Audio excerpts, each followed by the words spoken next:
Mahasiswa Universitas Samudra Unsam Langsa, Provinsi Aceh mengikuti simulasi penanganan bencana yang dilakukan bersama Satgas Bencana BPBD setempat.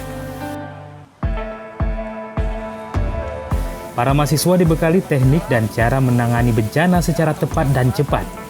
Di antaranya cara cepat menangani pemadaman apabila terjadi kebakaran.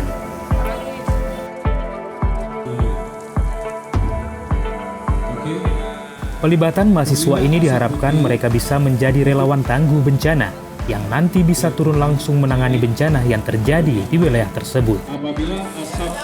Kita melakukan praktek dan simulasi tentang kebakaran dan bencana banjir.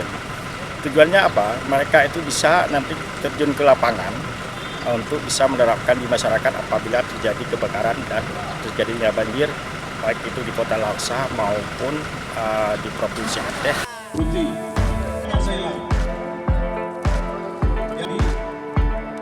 Mahasiswa mengaku pelatihan dan simulasi penanganan bencana bisa menambah wawasan dan pengetahuan mereka terkait bencana, terutama kebakaran dan banjir. Mereka berharap ilmu yang didapat nantinya bisa dipraktikkan di tengah masyarakat.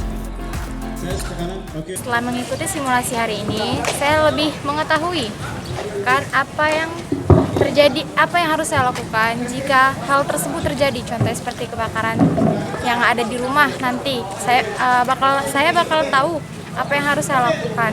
Harapan saya ke depannya lebih memperbanyak kegiatan seperti ini agar untuk masyarakat lain yang kurang menyadari atau kesadarannya kurang untuk hal sepele seperti ini tuh penting kayak gitu. Karena ini tuh butuh di saat darurat kita tuh tidak ketergantungan dengan orang lain di saat hal-hal yang mepet.